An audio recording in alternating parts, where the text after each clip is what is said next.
Yeah, I think, hey, GUIs are DEI. Yeah. Can you please? That would probably be a good title. That'll be GUIs are that is a DEI. good title. That eats. I'm going to see if that works.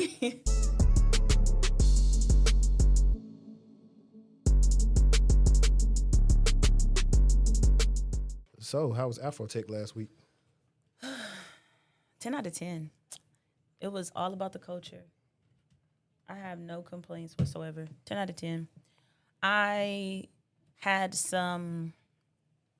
Okay, so when I first heard about AfroTech, I wanted to go. And then people started talking bad about it. So then I was like, I don't want to go. And so I'm glad that I actually went and got my own perspective on what things are actually going to be like. It is absolutely for the culture, and it is what you make it. If you go and you play around, then you're not going to get any value from it. If you go, if you're intentional, if you're talking to people, if you're attending workshops, you're making those connections, attending the sessions, going to the things that happen afterwards, and still being intentional, not just going and still kind of being siloed. I kind of felt bad for people who maybe went by themselves because that might make it more difficult for them, especially if you are not a social person, right? It may feel awkward to you to see everybody kind of mingling and interacting, but I had a ball. It was a really good time. I made a lot of great connections. I went to some great sessions. I really enjoyed myself thoroughly. That's good. That's good. People's like, hey, you here? Because, the funny thing is, so, there's AfroTech, there's AfroTech events. Then there's if you know somebody important, those events. Yep. So a lot of my friends that I've met through Podding and stuff, they were at the good events. Mm-hmm. And it was like, you here? I was like, man, nah, man, maybe next year. And that's why I kept on telling you, like, yo, how you ran into this person? Because I saw a lot of people. The expo hall is where I was seeing a lot of people. I mean, that's going to be the best spot. If you see people during a session, that's not the best time to try to chat with them because they kind of are back to back in an essence, or you might need to go from this spot to a different location within the venue. But a lot of the people that I was able to connect with and just kind of have a good conversation with was in the expo hall. That's where I was running into people. Or also there's a whole bunch of restaurants on that the little strip or whatever. So obviously in between those sessions, people were grabbing food. So I was able to see some people there as well. But the expo hall is a really good place because if you're there at the right time, you might see the right people. Yeah. So did you... And you can tell me if this is TMI, but did you stay in the hotel where the event was? Or no, but I was close. I was close in the vicinity, though. Okay. Yeah. I think if I was in walking distance. Everybody I knew was in walking distance. Yeah. I think if I go back, I would book early and just have my stuff there. I'm glad I didn't book because I was going to book the hotel that was connected to the venue, but it's too much. It's just too congested for me. Yeah. Or something close because, if we go, I want to shoot. Oh, facts. So we could probably knock out so many, 5, 6 episodes. I'll tell you where I stayed. It was in a reasonable distance. I'm trying to see, is it it's in, I wonder if it's close to where, because I seen some of the stuff was in the Ion. The Ion's cute. Yeah. Yeah, the Ion's That's where really we cute. had the Blackest Tech stuff, and then I forgot what hotel I stayed in Houston, but it was really nice. I had I felt like I was Ghost. I had a corner. I had a corner room. It was really big. I think I showed you. Yeah. Oh, you did. You Yeah, sent me a video. I would love to. I don't know how far away. I think that's far away. You think so? Yeah, that's more further away than you want. You would ideally you want to be in walking distance. If you have to drive, you want to be a 5-minute drive away. You don't want to be. When I go to Houston, I leave my car in valet the whole time. Oh no, valet was too crazy. Self-park me. Thank you. Well, when you're there, sometimes they be breaking into your cars and stealing your wheels. No, they do. But I parked at the self-park place was across. It was kind of diagonal from my hotel. But I think self-park was $52 a day. Yeah. Absolutely not. And then you still gonna take time to bring me my car. It's crazy. But at the same time, it don't matter if it's $52 a day if it's not your $52. You right. You're right. You're right about that. When I went to Austin, everything went on that corporate Amex. Yeah. And I stayed at the Omni. I stayed at the Omni in Austin. That's where I stayed at. Yeah, there are a couple of hotels. I didn't know that. There are a couple of hotels that are connected to the venue. I just thought it was just one. But one of my friends, they stayed there. It's convenient. Obviously, you literally walk out your hotel and you right in the middle of things. But if you need to get out of there, that's what I'm talking about. If you need to leave, that's the part where it gets a little congested. And that's the whole reason why I would just leave my stuff at valet, walk back to where I need to be, leave early. But if you stay there, I mean, that's a one-stop shop. The block party location right across the street from the hotel. In Austin, it was connected to the big Hilton with the convention center. So like, it definitely was like booming on the first floor. Everybody at all the restaurants and talking and stuff. So it's cool. I ain't gonna lie though. Even though I know that with AfroTech, I think it's good as in Houston because, they're doing it because I heard it's gonna be there for the next 5 years. Yeah. Well, 3 years now. I can see Houston. I can see ATL. Atlanta would be crazy. But what would be even... But where would they have... I don't know Atlanta like that. But what actually would work, but I don't know as far as affordability, Vegas. Or Vegas or Cali is crazy. Well, you got to think about it. Vegas does a lot of those. They do a lot of conventions in it. I mean, they have a lot of conferences, really large conferences there. So they're used to it. They can accommodate. Yeah. In Vegas, you really don't even have to leave the hotels because they got everything. All restaurants and stuff is all there. So that's why I said it could be fun. Yeah. I think where it's at, though, in Houston is the perfect location because you can walk and go get food. You can walk and go just do something different. You don't have to stay in that little pocket right there. But yeah, I love Houston. AfroTech was really fun. And I think people should go get their own experiences. Don't believe the hype. Go see for yourself, for real. Yeah. And then, while she was having fun at AfroTech, we did like a quick little, I guess I don't even call it a staycation, but like it's a new, not super new, but it's a hotel that's built in Frisco off Main Street that we stayed at. And, we took the kids to main event. Of course, how was they? Josh can't play because he's small, so he's watching. But they got the bowl. They did. Yeah, they was getting the straw. I forgot to put the bumpers up for them.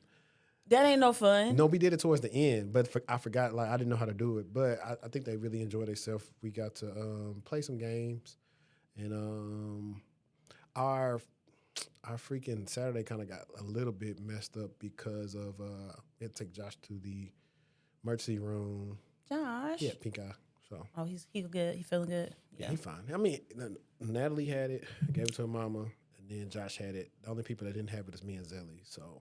Not y'all. Stranger danger. Stay away. Well, I don't know. Well, Zelly's always by Josh. I'm always by Josh, but it's like if somebody got pink eye, just make sure you just wash your hands and don't really touch the stuff that they use until they get over it with their drops. It's just annoying because it just be so gunky and crusty, and then he's so little. He can't, relieve himself of that. He only had one bad night, and that was like Friday night. Mm-hmm. But after that, his eye wasn't really crusty anymore. Yeah. It just was like probably discharged a little bit. But how was Halloween? It was good. They had to be there. Natalie was a witch. Zelly was Bluey, of course. Josh was supposed to be Chucky. But let me see. You'll probably even laugh when I say it. But the thing was, his costume, it was too big. And I was just like, really? I didn't dress up. I went out with some of my friends still in Houston, but Halloween was cool. Halloween's one of my favorite holidays, but if it's up to me, I would prefer to spend it at a haunted house or something like that, not really necessarily at a club. That's so cute. But yeah, I wish I would have went to some haunted houses or something like that when I was down there, just to get a different experience. But yeah, all in all, I think good time. These were their pumpkins that we did. Oh, that's cute. That's Bluey. That's Bluey. This is the one I carved, and then Giselle painted over it. Period. Tell her that's me. That's cute. Pepper, and then this is Josh's. Spider-Man. Mm-hmm. I know my stuff. But I don't know. It was cool. It was a little laid back weekend. I didn't feel like being at the house too much. Got to eat some food. What about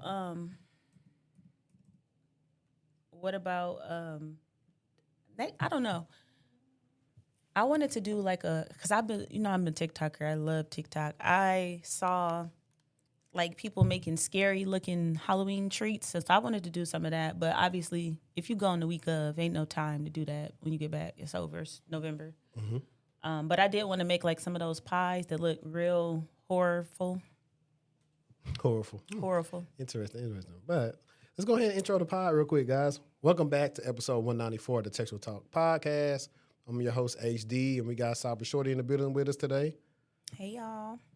I know a lot of y'all saw Cybershortieee last week because y'all kept on texting me. I just seen Cybershortieee, you know. I was like, They weren't saying nothing either. like, ooh, we got celebrity on our hands, y'all. They weren't saying nothing.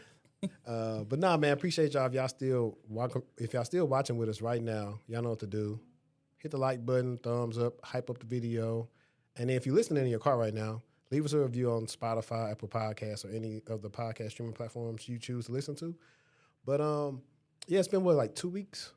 It's been too long. I'm low-key mad we didn't get to film last week, but we back and we better. Yeah, it's 2 weeks. It's been 2 I weeks. think it's just a lot of moving parts. As you guys can see, we're adding stuff to the space. I got some more stuff coming.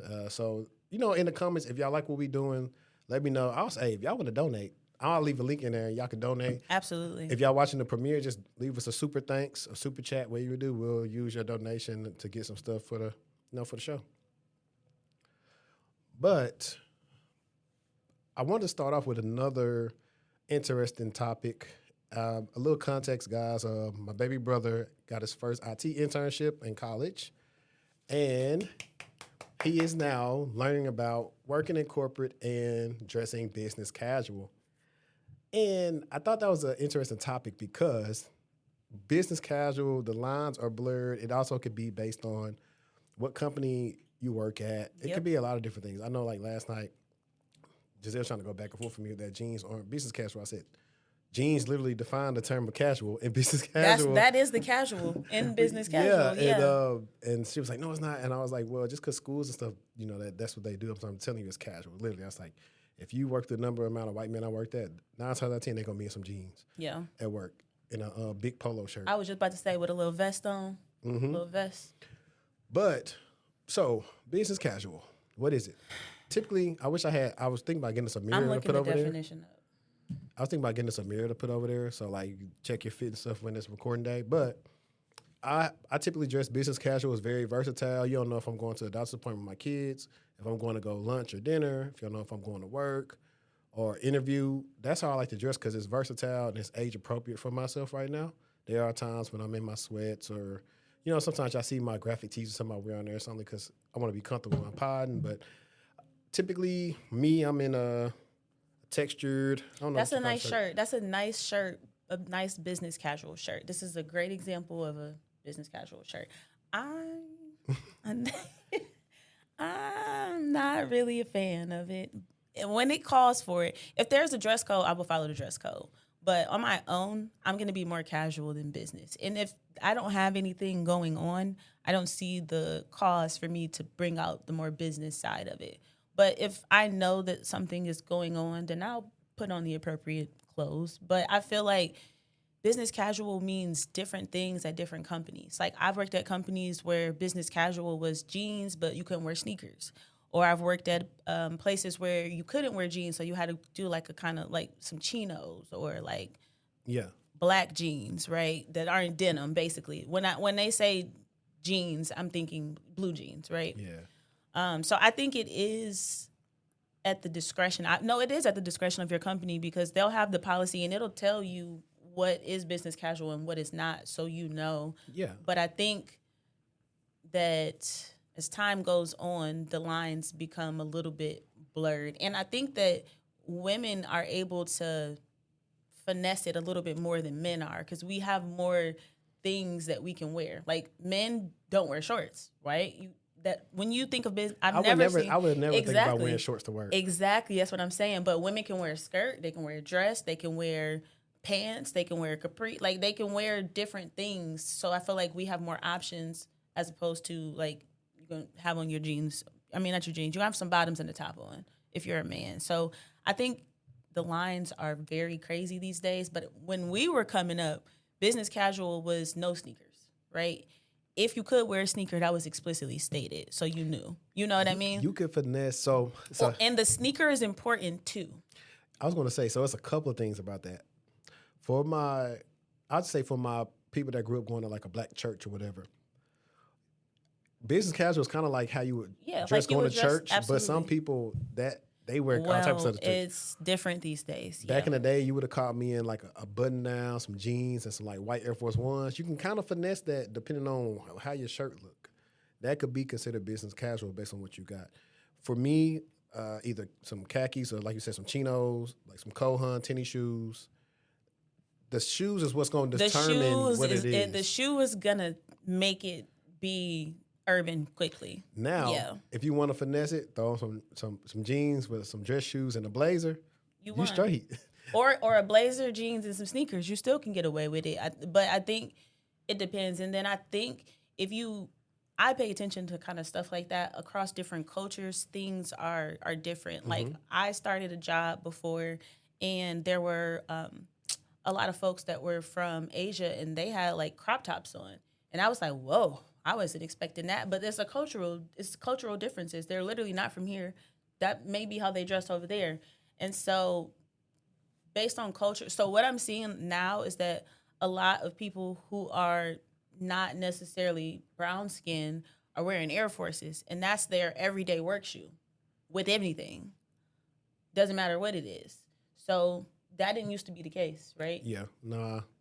Chucks used to be real popular. Vans used to be the Vans with no shoestrings. And you know what would be cool, and it might be spurred a moment to ask you this, but if you got a chance, if you want to send in some of your past business casual outfits, we could probably put them right here. I'm gonna try to, because like for me, I usually so guys, I know you was like, I'm going to push the envelope. I'm not going to. So don't look to me for business casual advice, because I am not the right person. I'm going to wear what I think is business casual. Yeah. But again, if I'm going somewhere and I need to put on a suit, dress pants, heels, I'm going to put it on. But on a day-to-day, don't ask me for no advice, because I'm going to wear what I want to wear.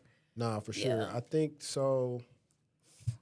I would say for guys, especially black men, a lot of what's going to also look acceptable is going to be your appearance, and that also means hairstyle, all the different stuff, your skin, if you got a haircut, your beard cut, earrings, all the type of stuff. So for me, I'm typically fade, waves. I used to do the goatee from time to time back in the day, but now strictly just the beard. Eventually, I just asked my homeboy this the other day. I was like, "What is your stance on facial hair?"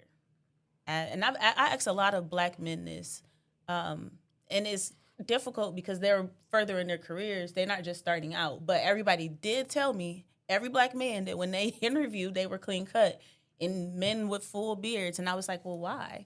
And they were like, well, that's what you got to, not what you got to do, but that's sometimes you get what I'm saying. Yeah, some people try to go clean shaven. I'm gonna just keep it honest. But it's not for everybody, especially if you're like us. Like, that can irritate your face, your skin, if you don't do it on a regular and you just go shave that's a whole nother probably like a intro, like how to teach guys how to actually shave correctly with like clippers, what to put on your face. Just good skincare. What to do after you get a haircut. Yeah. But for me, it's typically this. So sometimes I'll let my beard go lower. That way it'll look like it's been cut longer if I got to like line it up real quick before an interview or something like that. But you can't trust a guy don't have no facial hair. Only people that get a exception of the rule is like military or like people that work for the fire department or police department.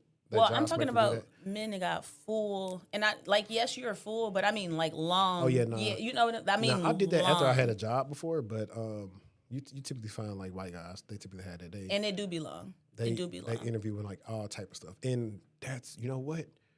We need to bring a recruiters on, or recruiters, and be like, yo, what's the wildest thing you saw a candidate come on the Zoom or in person wearing? Yeah. That's going to be a funny segment. But to give them just some easy things that they can wear, you can go regular crew necks. Like, I know y'all for men? Okay. I know y'all be trying to boycott Target, but Goodfellas crew necks, elite. So you can go like regular crew neck with different colors, like your burgundies, your like your tans, blues, greens, all the different stuff. Or you can go with like some of that textured type of crew necks where you can kind of dress it up some, and then you can mix match different chinos, khakis, dark brown, burgundy, green. And I was also telling my brother, like, pay attention to the seasons, and that's how you can kind of figure out what you want your stuff to be. And then your same thing with your shoes, some type of tennis shoes. I used to get away, well, not really get away, but My things used to be back in the day, sometimes would be like a polo shirt, some jeans, and then depending on the weather, I might wear some Sperry's. Right? So Sperry's used to eat down. See, times have changed. I still got my Sperry's. I might No, brush them out. but you do, especially as a man, you do have to have an appropriate shoe, a more casual sneaker. Like you said, like a Kohan is perfect because you can wear that to work. You can leave work and go somewhere after work, and it still be an appropriate look. Yeah, and they don't really gotta be Kohan. They could be any type of shoe that kind of look like that. Like the ones that kind of look like Chucks, but they're not Chucks. Yeah. They're like colored. You know what I'm talking about? I don't even know what they call it. Most department stores got their own type of house brand. Yeah. So for example, like Macy's, one of their brands is Alfani. And I had some Alfani shoes that's kind of like these Kohans. I used to wear them a lot when I was working like at Goldman Sachs. And I used to get compliments on them. One guy thought those shoes cost way more than what they did. So it ain't about what you got on you. I think you could also, like there should also be some staples. Like you could do some loafers. You could do like, get you a good loafer that you can wear on the regular more frequently. I think that'll be a good idea. And then you also have a boot. Like it's gonna get cold, so some sort of little Chelsea boot. I got some zip ups, but yeah, definitely get your boots. I mean, also what y'all had that we didn't have. Y'all got TikTok. There's a lot of guys that do fashion on TikTok and YouTube. They can literally help you get your style together. Yeah. Or the ultimate cheat code is get you a significant other that's better in the fashion than you and let them pick your clothes out. That too. But even though you didn't get the ladies any tips. I was trying not to go down that rabbit hole because there'd be a lot going on. Do it based on if it's not you. Like not do as I what is it? Not do as I do. Don't do as I say. Do what I say, not do as I do. Yeah. So get them that based on like okay, so for me, I grew up in a Baptist church. So they were like, when we were going to church back in the day, long denim skirts type of situation. And if you were dressed inappropriately, they were going to tell you that you were dressed inappropriately. So for me, if I feel any insecurity with the outfit, like, should I wear it? I'm not wearing it, period. If there's any question about, that's personally me. If I feel like I have to ask, is this too short? This too short. If you have to ask. It's hard. It's hard. I think women should definitely have a blazer in their closet. I actually hate blazers. I told you that. I texted you on a Friday and was like, man, I got this blazer. I'm looking like somebody auntie all day. That's not really me, but I have them for when they're needed. Blazers are good. I think nice black dresses, black slacks, navy slacks are always good. And just your basic tops. Like, I know we want to be full of personality and things like that at work, but you still need to make sure you have those staples. And that'd be a lot of the issue when you're trying to find something to wear is you don't have any staples. Like, you have all of these personality pieces. And so when it's time to go put something together, you're like, dang, I don't even got a basic black shirt or a basic white shirt. Just like you said, a turtleneck. The basics are what you should start with. And then you can, start to mix and match those. I got two things and it'll be funny. Guys, if you remember our guest Abdi, he's been on the show 2 or 3 times now. Go check out Abdi. Go look at my boy Abdi. If you're a young man and you want to be taken more seriously, if you want to take more seriously, go check out what Abdi, always suited and booted, dressed to the nines. You know what I'm saying? They probably think he's older than what he is. Yeah. Now, here's a funny one that I thought about and I chuckled inside my inner thoughts before I let this go. Can you tell what type of job a woman has based on what she wear to work? No. You don't think so? Absolutely not. I think I got a hot take here. I think you can. I don't think you can. I know how to tell who work in corporate and who in call centers. How? Most call center women, they dress a certain way. They definitely going to have on some tight sundresses. Women in corporate do too. We even saddling up. I ain't never seen nobody wearing a sundress that you shouldn't wear to work. And to my job. Oh, you mean you talking about to work? Yeah, I ain't talking about. Got you. I'm talking about like what you wearing at work. At work, I thought you were talking about outside. Like when I worked over, it's a building in the back, JPMC back there. They had a big campus, so I knew what building was actually like that call center campus. Mm-hmm. They was dressed very differently from us that was in the back buildings that made more money. So I already knew what type of job they possibly did. I'm trying to think about when I was in the call center, but we had a real strict dress code. No, we didn't. We didn't Exactly. we didn't have a dress code. We didn't have one. I was wearing crew necks and hoodies and like all of that. Yeah, because jeans, you have sneakers. to think about it. In that job, there's really no upward mobility. Like, you don't care. You're just happy you got a job for the most part. I'm trying to think about when I was in claims too.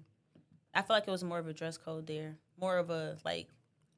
But I think the environment also impacts it too. So like if you go into office and people look nice, you naturally want to look nice. Mm-hmm. If you go in and people got on scarves and bonnets, you don't really care. Yeah, but funny thing is though, most of the time at help desk or call center, you're gonna see the most black people. Yeah. Most of the time. Mm-hmm. I might pull that tweet up somewhere. But yeah, guys, y'all let us know in the comments what y'all think about business casual, how y'all feel about dressing. I know that a lot of people like to be remote because, and here's the other thing too, when companies say, hey, return to office, you don't know people's living situation. Do they have clothes to even come to work? They don't, because we have not, for the most part, if you've been remote, especially since COVID started, why would you have the clothes? I'm even saying before, or even can you even fit them? Number one. So, do you think, and before we got to the topic, do you think jobs should say, hey, guys, we know some of you might not have no clothes, but if you want to, you can wear a uniform to work? No. Like your company, like absolutely for not. your company color, that'd be fire. I am such an individualist. That would literally make me crash out. I never. But see, I wore uniforms in high school, no, and middle school. I hate the idea of uniforms. For kids, cool. For an adult, absolutely Man, not. that's fire. No. I think like if there was so you know how people in the medical field wear scrubs. If there was something like that, a whole situation. That's what I'm saying. You ain't gotta have But your what is company it gonna name be? on it. What's You it gonna be the gonna colors. Look, scrubs. hey guys, join the Patreon if you want to hear us say, and I got to say about Navy on Navy, but I'm not gonna tell y'all online because I'm changed. You got Navy on Navy, white on khaki, baby blue or powder blue on Navy. But I'm saying, like, what would it be? Just throw out a uniform. Like what? It'd be a simple uniform. You'll have like an Oxford shirt on with some dress pants and whatever shoes. But at least you could wear that and you won't have to worry about having a new fit. And you know how a lot of women are. Man, I can't repeat my outfits, like all different type of stuff. So that's why you got to get different bottoms, and you can wear the same shirt with different bottoms. It's a new outfit. Listen. I'm telling you, because I do. Okay, I think that it would be nice to have company shirts so it can be less of an issue for you sometimes when you're getting dressed. So let's say you start somewhere and you get 3 to 5 shirts. That's easy for you to rotate and cycle through. I'm not saying you have to wear all 5 of those each week, but if needed, whenever needed. Like let's say, for example, you work somewhere and they're like, 2 days out the week you got to wear a company shirt. Well, at least you got 5 of them to choose from. Yeah. And like I said, I worked with people that I seen them rotate the same stuff every other day, and I'm like, ain't no way you watched that last night. That part. And I could tell. So I'm just going to leave it at that. It's like, it's a whole bunch of other things why some people would prefer to be remote that I agree with. If they can do the job, but they're more comfortable being at home because of life situations, let them work from home. That's what I'm on. Now, I think I'll let you go because I drove that business casual one because I knew I wanted to bring it up because it was recently on my mind. Okay. I kind of want to talk about, is it important to have a backup? In terms of, okay, so back in the day, you went to college, you got a job, you worked that job, you retired from that job. You never really worried about getting laid off unless you did something intentional, right? You made a big mistake or you violated company policy or something. That's not the reality anymore. So is it important for you to have a backup plan, and meaning, are you leaning into your interest or other things that can bring you income versus solely relying on that one source? And the older that I get and the more that I become exposed to this industry and just some of the different fluctuations that we've experienced, I do think it's important that people start thinking about what life looks like if you don't have this job anymore, and how you could potentially, and everybody's not meant to be a business person, and I'm not saying that. I'm not saying go start a company, you bring it in $10 million a year, but just being able to bring in something does help. Yeah. And to be totally honest, I think that this is where it benefits you to go to school, because we know a lot of these jobs, that, even if they weren't tech related, let's say you want to go work for the city sometimes, or the school system, or wherever you want to work at, a hospital or something, they'll say, hey, you need a degree. So at least if you already have a degree, you've got that if you're trying to transition over to a new field. Now, the benefit is also when you say strategy.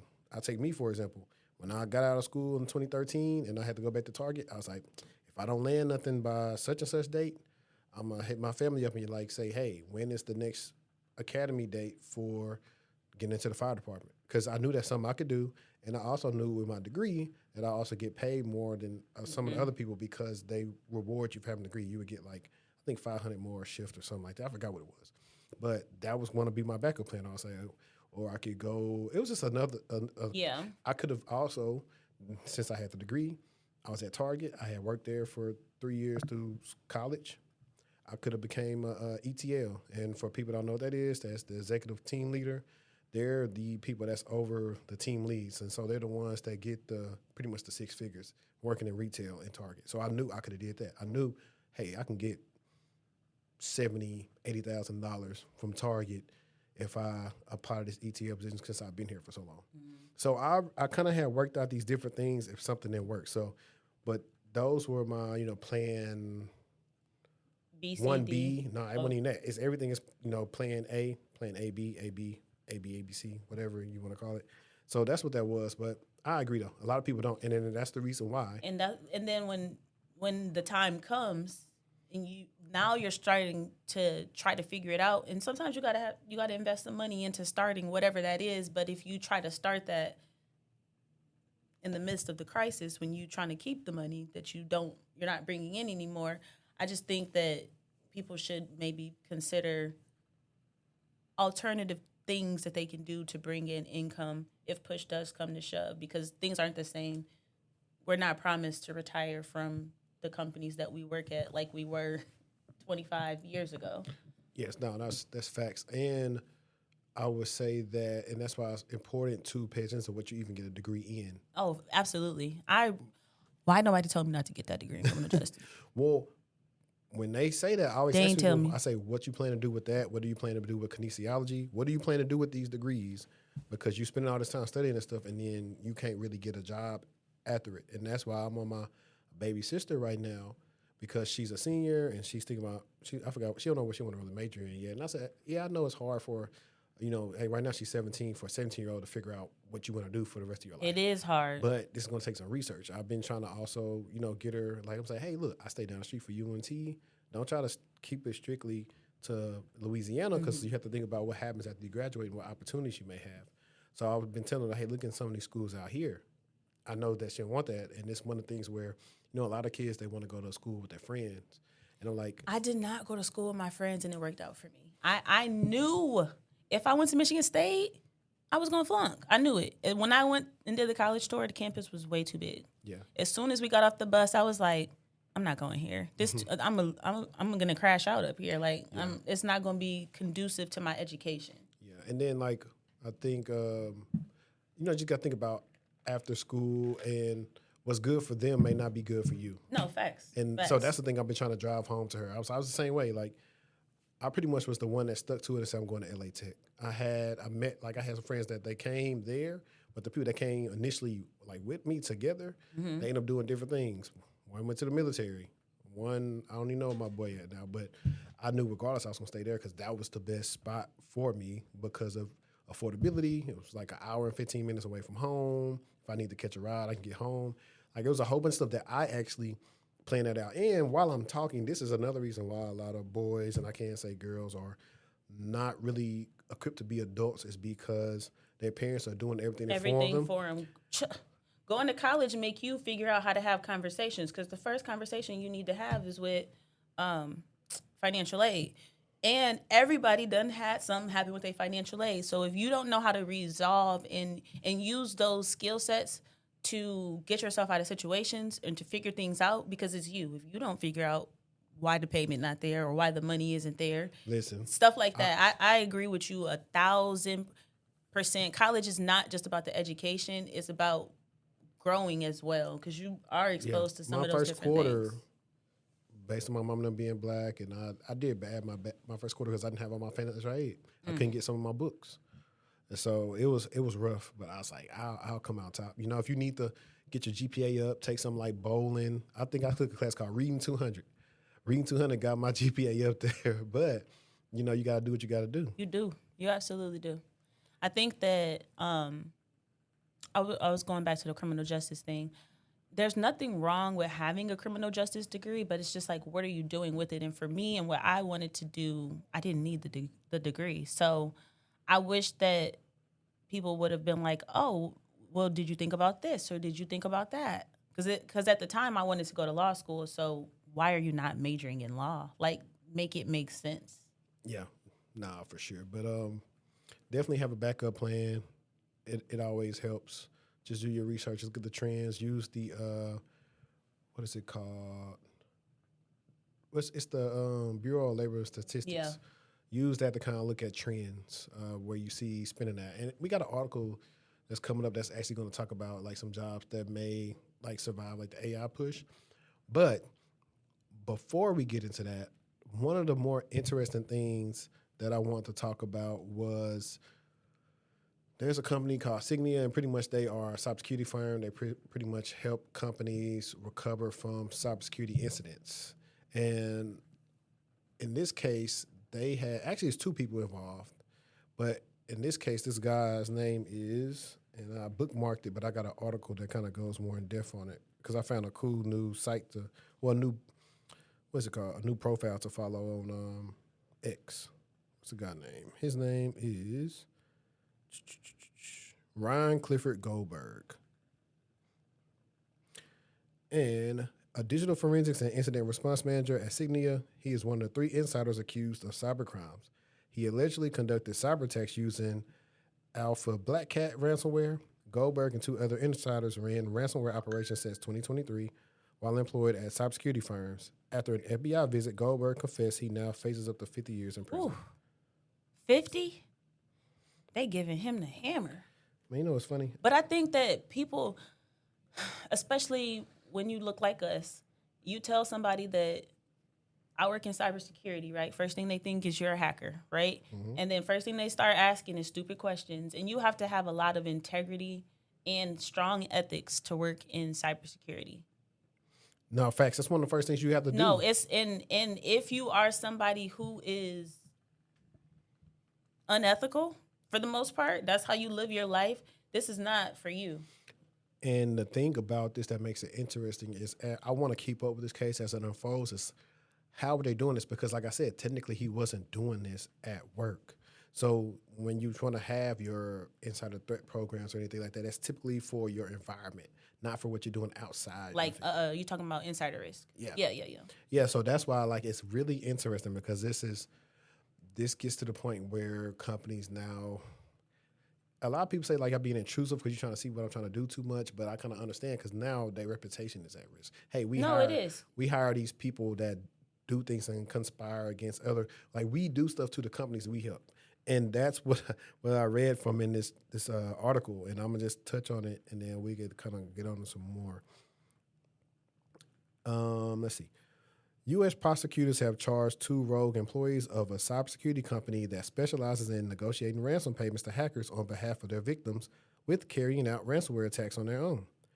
Last month, the Department of Justice indicted Kevin Tyler Martin and another unnamed employee who worked as ransomware negotiators at DigitalMint with 3 counts of computer hacking and extortion related to a series of attempted, that's the bad part, some of them ain't even work, series of attempted ransomware attacks against at least 5 U.S.-based companies. Like, why go against companies in the U.S.? At least if you're going to do it, as Trump say, do it against China. Like, at least do it like that. Like, why would you go against your own companies? And you know it's always going to be a trail. I think that's crazy. I'm lost for words on that. That is so stupid to me. It's so stupid. And then nobody's going to hire you. Nobody messing with you after that. He ain't got to worry about being hired. He's going to be in jail. Well, even still, even if you don't get a lot of time, No, I mean, clearly he's getting a lot of time. But if he don't, let's say he get 10 years, when you get out, you're going to still feel like you in there. You have this, what is it on you? What they call it when you judging them?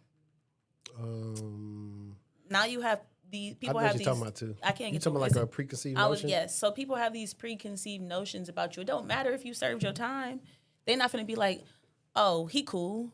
No. And he's not going to be able to get any type of no job. No nothing. job. Nothing. Because you have to think about, and people don't realize this, like every felony isn't the worst felony you can have, right? Some felonies you still can get a job, but like stealing, murder, what they call it, violent crimes, drug crimes, anything with money, basically trust.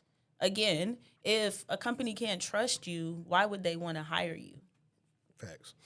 Prosecutors also charged a third individual, Ron Clifford Goldberg, a former incident response manager at cybersecurity giant Sygnia, as part of the scheme. The three are accused of hacking into companies, stealing their sensitive data, and deploying ransomware developed by the Alpha V Black Cat Group. The Alpha V Black Cat gang operates as a ransomware as a service model in which the gang develops the file encrypting malware used to steal and scramble the victim's data while its affiliates, such as the three individuals indicted, carry out the hacks and deploy the gang's ransomware. The gang then takes a cut of the profits made from any ransomware payments. According to an FBI affidavit filed in September, the rogue employees received more than $1.2 million in ransom payments from one victim, a medical device maker in Florida. They also targeted several other companies, including a Virginia-based drone maker and a Maryland-headquartered pharmaceutical company. The Chicago Sun-Times first reported the indictment on Sunday. These people, between the three of them, $1.2 million. Why? 1.2. They could have did, but these people had expertise where they could have just made that. They just started their own companies. That's what I'm saying about ethics. If you always thinking about that BS, if you always thinking about how you can get over on people, on things, how you can win your way, instead of starting a legitimate company and making the money legitimately, because clearly the skill set is there. Yeah. And I definitely want to talk to a person that does insider risk, because I wonder if, based on what certain people do at a company, do they have strict monitoring on them for like the dark web or what their alias could be or what they doing or what they getting into? Because that's what I would probably do. Like for people that do certain things, these people know the system. These would be it's like pretty much who polices the police. Mm-hmm. Like the police and them know all the laws and how to get away with everything. Insider risk is something that a lot of companies they're not necessarily accounting for. Yeah. Like it's a thing, right? More at the end, like, oh, just take their access, revoke their access, making that a part of the, the access, the access life cycle. But I think that especially in the use of AI, insider risk should be conversations that's been happening, and I don't understand why people were letting people use ChatGPT, Gemini, Cloud, or whatever with their possible company sensitive information. Well, it's because you probably don't have a solution in place to help you. Well, most companies have pretty much got their own internal LOMs that they have been working on for the last 3 years. That's finally just been released for them to work on. So, let's see. Sygnia Chief Executive Guy Segal confirmed to TechCrunch that Goldberg was a Sygnia employee and was terminated after Sygnia learned of his alleged involvement with the ransomware attacks. The company declined to comment further, citing the FBI's ongoing investigation. DigitalMint President Mark Genz told TechCrunch that Martin was an employee at the time of the alleged hacks, but said Martin was acting completely outside the scope of his employment. Obviously. Genz also confirmed that the unnamed individual may be a former employee. DigitalMint is also cooperating with the government's investigation, said Genz. Yeah, man. I thought that was pretty. Like, that's the type of stuff we watch TV shows on. Facts. Like, for real. Absolutely. And I think that we also are in a less forgiving nation than others. When people get caught with some of those crimes in other countries, that country is sometimes like, hey, did you know that you could do this for good? No, I actually think we are less forgiving. No, that's what I'm saying. Here in the U.S. No, I mean, I actually think we are more forgiving. Really? If they was in Russia, off with their heads. Well, it depends on the country, absolutely, because China not playing with that either. That's what I'm saying. So why they didn't do that to them? Like, fam, why y'all... See, this is what I'm talking about, bro. Y'all be having all this expertise, and y'all be choosing the wrong U.S.-based companies. Y'all could have did it to the student loan people. Nobody would... Bro, everybody would... Y'all... Hey, listen. This is funny. I wonder, do they have a good security team? Who? Because everybody's always preying on the student loan. They got them dispersed for, like, different companies now. But this is... Like Sally Mae, for example. This is unrelated to it. But you seen the recent pictures of Luigi posted up in jail? Mm-mm.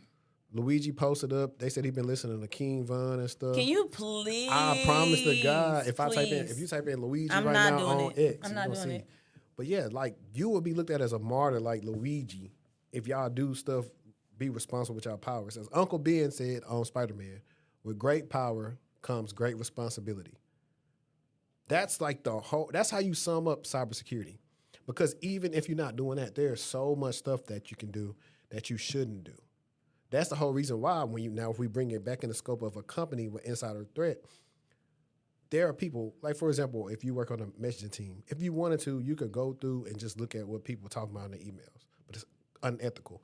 Like the only time that's needed is when 9 times out of 10 it's like there's an investigation going on or something suspicious. Like the last episode I talked about, I was like, I had to look through these people's emails because of this chain of what was happening with this payment and this email hijack situation inside the email thread. So stuff like that is warranted. Yeah. And that's also why you had the disclaimer every time you boot your computer on, hey, all contents on this computer belong to XYZ company. Yeah. And people don't, they don't pay attention to that. They just do and say whatever they do when they at work, and I'm like, I'm going to do that if I was you. So, I don't know. I thought that was pretty interesting. I have old school versus new school tech mindset. So this has kind of been something on my mind for a while because I feel like sometimes in corporate environments, you can experience, especially if you're younger, you can experience that ageism where your age is constantly being questioned, your skill set and things like that. And I think that obviously we know times have changed. So on the old school side of the house, what I have down is it's more hands-on hustle. So you break stuff, actually. You're physically breaking stuff and you're fixing it. There isn't a shortcut. Back in the day, there were no shortcuts, really. A lot of people have respect for the fundamentals. So networking, think about servers, coding, really starting that security from scratch. Now, one thing that I feel like old school did well was gatekeeping. And the reason why I say that is that knowledge wasn't always shared freely. You had to earn the right to learn or to be close with these people, right? It was frowned upon too to be nerdy socially. You feel what I'm saying? Socially speaking. It's not a bad thing, but no, I was going to interject right there real quick before you finish. Go ahead. As I was getting my cut earlier, my barber was talking about the same thing. He was like, man, he was saying how he ran into an old classmate, and they was like, pretty much a good person. People used to tease them how they walk, but they were smart, they did their work. He was like, bro, all the nerds and all them dudes they were called nerds back then, they the people who running stuff and got something going on now. That part. All them fake jocks and cool people have nothing going on. Nathaniel.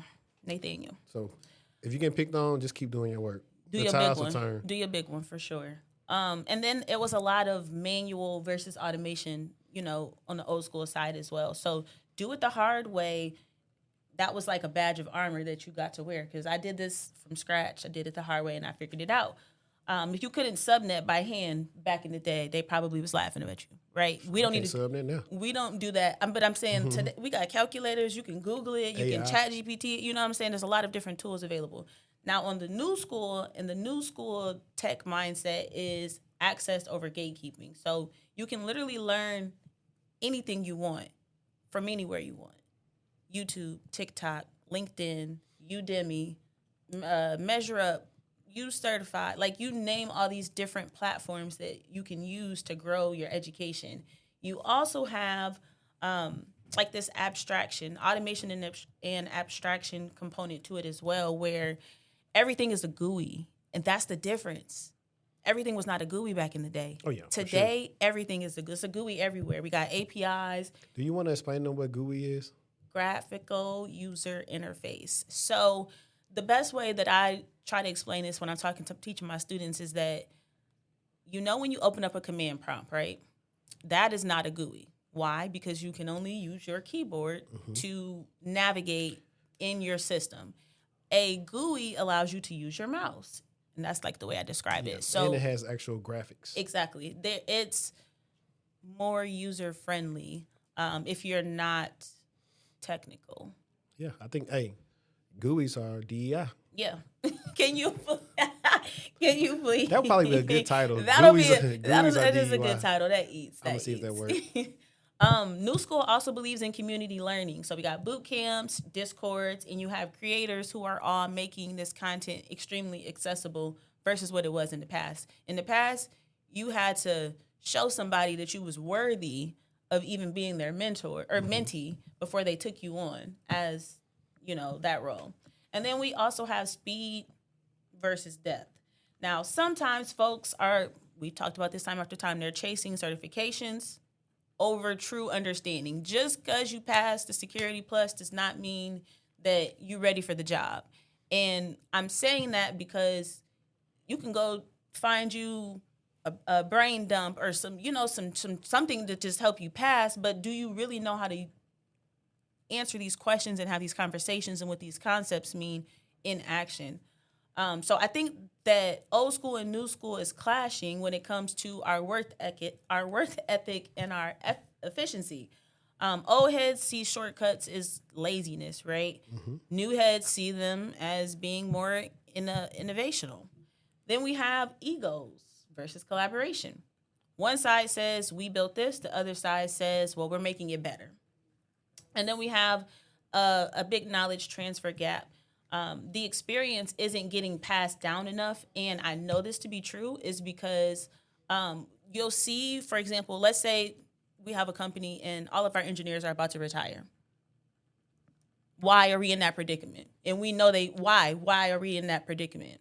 Why? That makes no sense to me. So now we're going to bring in these fresh students, and we're not pushing them together. We're teaching the fresh students who are going to replace them a whole new curriculum when these guys have been doing it, but we haven't put them together in order to help them get them upskilled.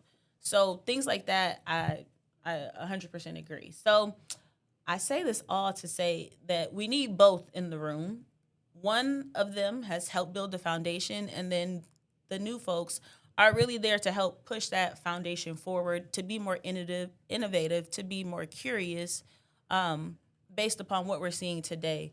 Old school, you need to mentor more. You need to adapt to modern tools. New school, you need to master the fundamentals, not just the buzzwords. Everyone needs to be curious, and everyone needs to be humble to continue learning together. Tech will continue to change daily, but your mindset also has to change too. At the end of the day, it's not really about old versus new. It's about real versus fake. Can you solve problems? Can you think critically? Can you keep up when the system updates? Can you hop into command prompt if you need to? Right. I mean, all those things are, it goes back. We make this analogy a lot of times, but I think it's not just work. We see this everywhere. No, it's not. It's not. If I go to sports and I'm watching sports, I'm like, these dudes don't do the basics well. I love boxing. I'm watching somebody box that's physically gifted and talented. Like someone older or younger? It doesn't matter who it is. They could be around a little bit younger than me, and I'm like, bro, throw the jab. Like, work everything off your jab. If you do what the old champions did in the past, and you'll be good. And they don't do it. They don't run. That's a fundamental, hey, do your road work. It's not just because you can go run a treadmill. You need to go run outside. It's just different. It's a mental thing. A lot of them just don't do the regular stuff. Like you said, if they're skipping, all the knowledge that, fun fact, at Goldman Sachs, there was this guy that had been there, 20, maybe like 20 plus years, or maybe longer.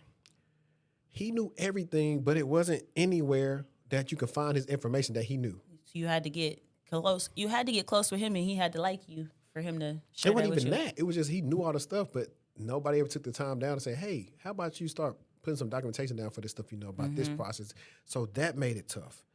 And this is what happens when you go into companies and there are big migrations and projects, and it's all more, these people have the knowledge, but it's not anywhere. So it slows down how fast that you can move. Or even the team can grow and expand and be successful together.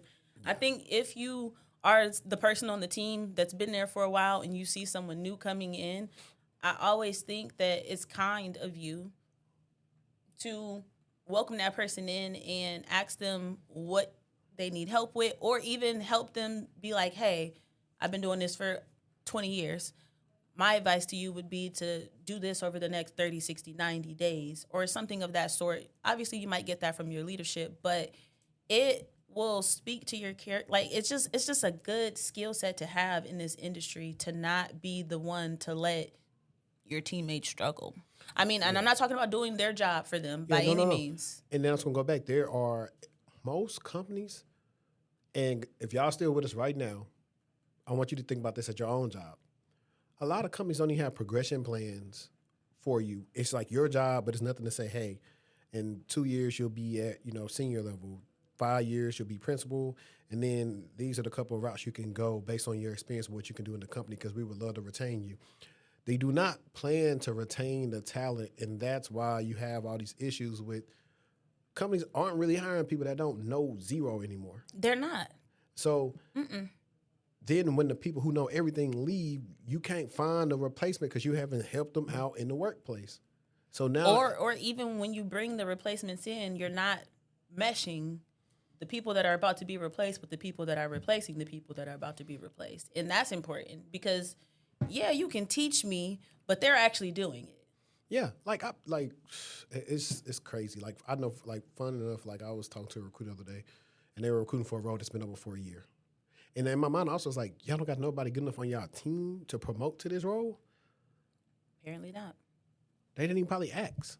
Like, it would be much cheaper to promote them versus spending a year. Yeah. And then backfilling that. Like, it's just a whole bunch of stuff. Like, that's why you start seeing people not be successful at certain things. So, I don't know. I think we're at what they call it, an impasse? Mm-hmm. Is that what it's called? Yeah. Let me double check. I like to look. I was about to look. I was finna ride with it. If you said it, yeah. Mm-hmm. But I hate my pet peeves on podcasts when they be letting people say stuff and use stuff out of context. It be pissing me off. I think I spelled that right. Is it? No. What are you trying to say? Let me see. What was the word? I think I said it right, or I might be saying it the wrong way. Wait, what was it? Oh, it? yeah, so I'm right. Impasse, a situation in which no progress is possible, especially because of disagreement or deadlock or whatever. So. Oh, I was spelling it wrong. I just figured it out. Yeah. At first, I thought it was EMP. I was definitely putting the E in there. But yeah, that's what I think where we're at. Like, everybody feel a certain way about this, the hiring, all the different things with the AI. It's just a mess. So we really are at a corporate impasse, and people are not going to feel the ramifications of it until it's too late. That's what I see from this. Yeah. And while we're even talking about work, I think this goes great into what you were just talking about with old school and new school. And I like X now. X has all these like trending topics and stuff like that. So you can literally just go to search Twitter? and see some. X? Yeah. Okay. And you just start seeing what's cool. And I feel like it's a pulse of what's going on. We gonna really call it X? Yeah. I know. DMX. I hate X though. A theory of mine is that social media has completely broken the mind of Gen Z and millennials when it comes to work. Their whole lives, they have been told to pursue college, work really hard at their 9-to-5 job, go above and beyond for their boss, then save some income to hopefully purchase a home and family one day. All the people who follow this path are now watching their savings crumble away due to inflation. Home ownership feels out of reach like never before. Then they turn over and look at the 21-year-olds making millions of dollars posting content on YouTube and TikTok. They are able to live with freedom, not beholden to a corporation, while also getting paid enough to afford everything they want. I'm going to interject at the 21-year-old part because sometimes when you put stuff like that as a blanketed statement, it's not too many people that's that old making millions of dollars. Millions is crazy. On YouTube and TikTok. There's a few. Yeah. When you start doing the numbers.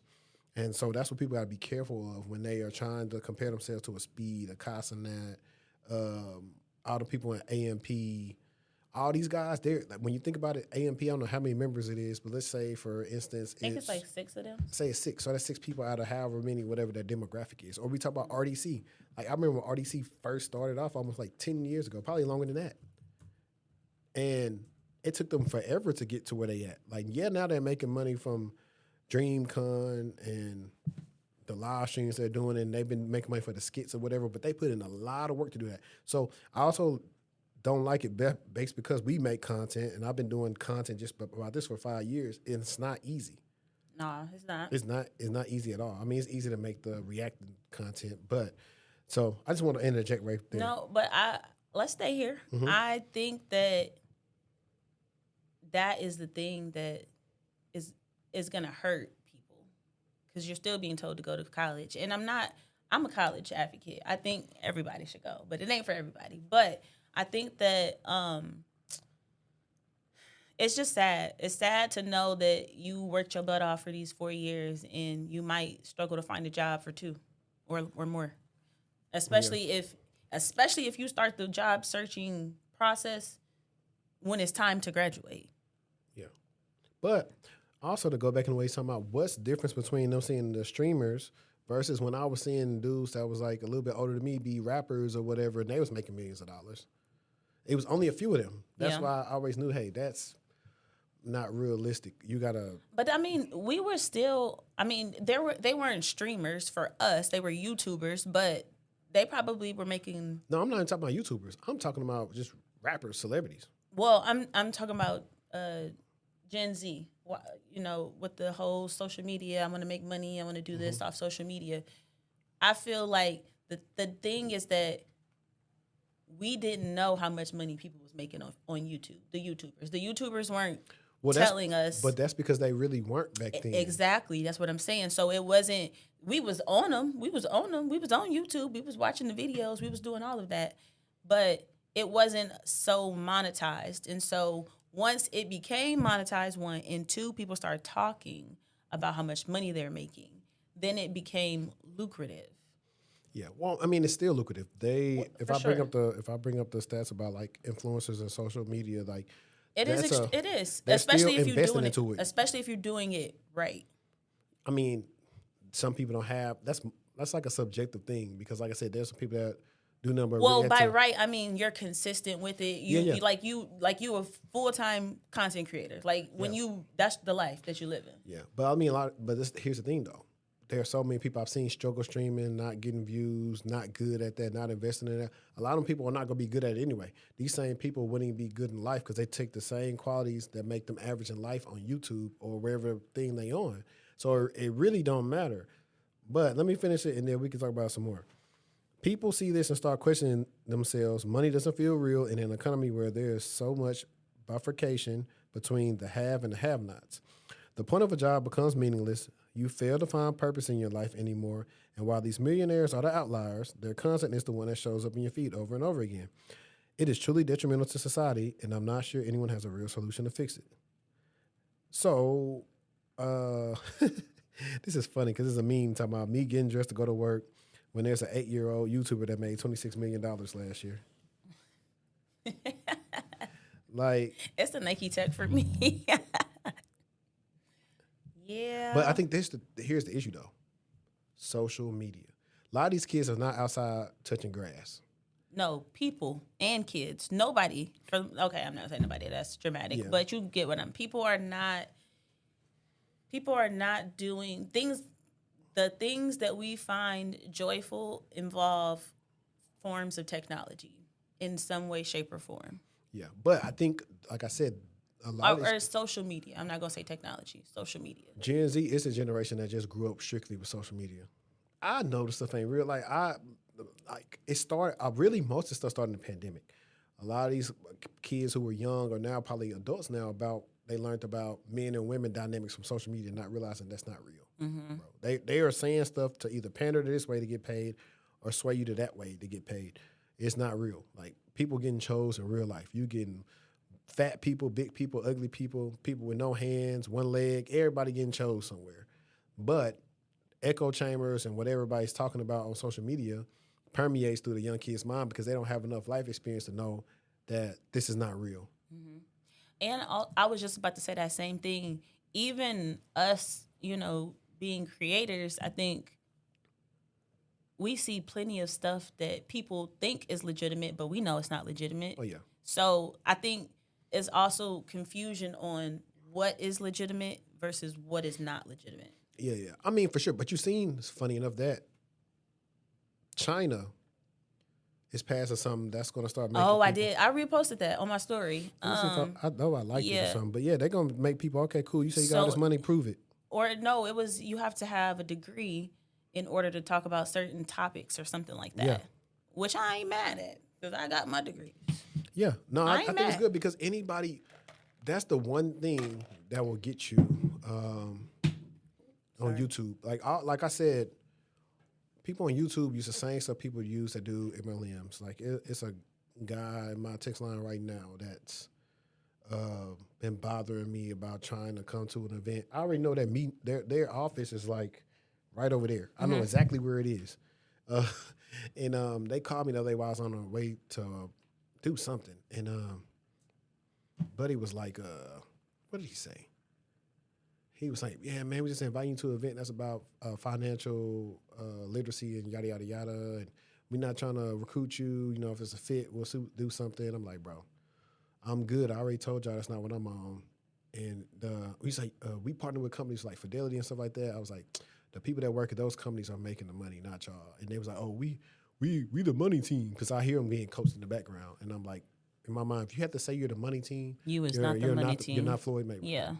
Like, it's a lot. But I plan to have fun some more. I've already found him on LinkedIn. I know exactly what crew he's with PHP. And whenever I get some time, I'm going to text him like, yo, you under Ken at PHP? Who you under?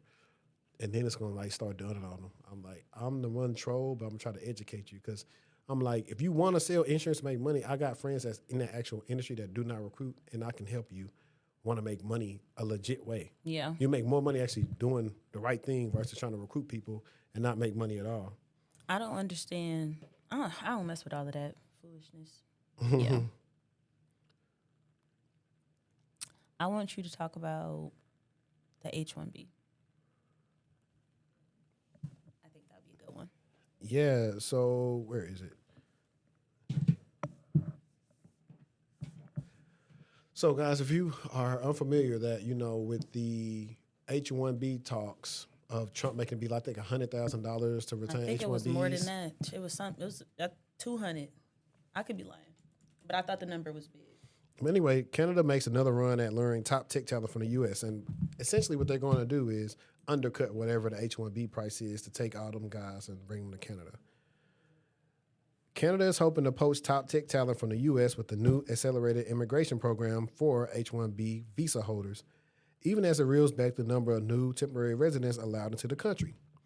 The U.S. offers H-1B visas to foreign workers with highly specialized skills, 65% of whom worked in tech as of 2023. In September, U.S. President Donald Trump signed an executive order to impose U.S.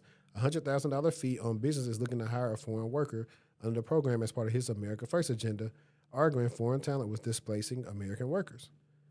Prime Minister Mark Carney was quick to seize the potential opportunity for Canada to lure those workers north and promised the budget would include a clear offering to those who U.S. visas might not get renewed.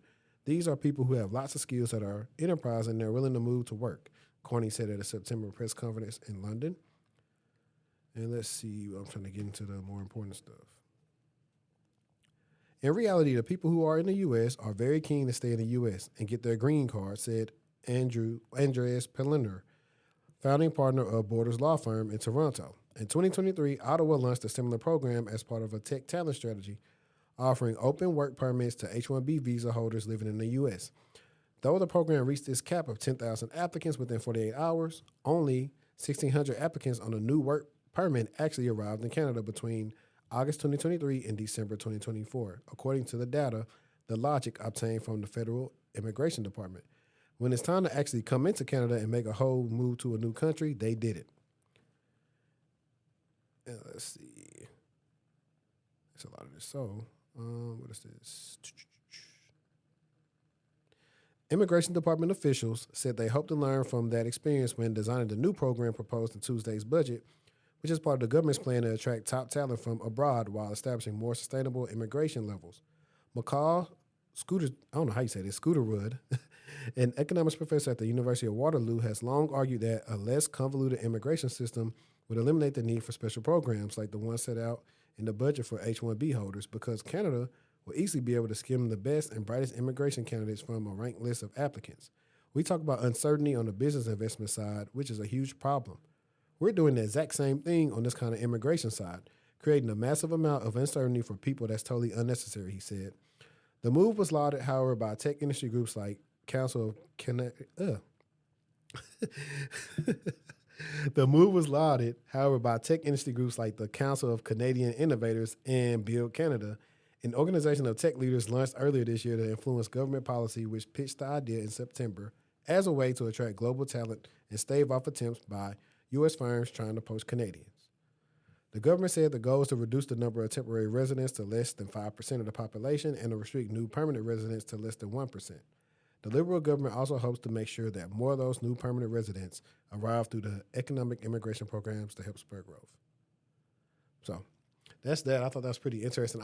I would like to go deeper and see, like, what are they actually, let me see if I can find it. What are they actually proposing the cost? Because I know Canada is, well, parts in Canada cost more than the U.S. I think that the visa stuff always tugs on my heartstrings because I've had a few coworkers who lost their citizenship, and that people got families, kids, and it's a big ordeal. So I just wanted to highlight that because everybody ain't a U.S. citizen, and you got to figure out what's going to be best for you and your family. So Canada might be the move. I have University of Pennsylvania. They had a data breach. So the University of Pennsylvania confirmed that hackers stole university data in a cyber attack discovered on October 31st. Initially dismissed as fraudulent, the university later admitted that the systems related to development and alumni activities were compromised. Hackers sent offensive emails from official at upenn.edu accounts to alumni and staff, claiming responsibility and mocking the school for violating federal law, FERPA.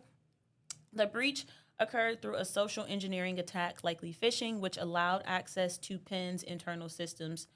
Though Penn enforced MFA, insiders reported that some high-ranking officials were exempt, creating possible weak spots. The university has not disclosed how many people were affected, what specific data was taken, or when victims will be notified. However, reports suggest stolen files may include donor records, banking transactions, and personal information. The hackers' messages hinted at financial motives and resentment towards affirmative action and legacy admissions, mirroring a similar 2004 Columbia University breach that exposed nearly 870,000 records. Penn says it has locked down compromised systems and is cooperating with authority while continuing its investigation. So, two things there. Those exceptions to MFA, remove them. If you are on the identity team at your job, have a discussion with your admin and just ask them, do we happen to have any users that are exempted from MFA? Maybe we should take a look and get that list updated because there are folks that slip through, and sometimes it's because they were doing some testing or whatever the case may be, but they forgot to go back in. But nobody should be exempt in 2025. Yeah, I mean, GRC. And so while you're doing that, I said, let me find some of these emails. And one of them said, Dear Penn community, the University of Pennsylvania is a dog shit elitist institution full of woke R words. We have terrible security practices and are completely unmeritocratic. We hire and admit morons because we love legacies, donors, and unqualified affirmative action admits. We love breaking federal laws like FERPA, all your data will be leaked, and Supreme Court rulings like SFFA. Please stop giving us money. Warm regards. That's funny. Let me see if there's anybody else. That's so embarrassing.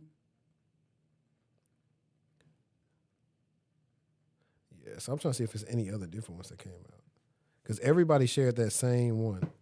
That is embarrassing. As what's the person that's over the school called? The president? Yeah, that's embarrassing. Like extremely embarrassing. Because not only did this happen, but you have these emails going out, and they're coming from inside the company is awful.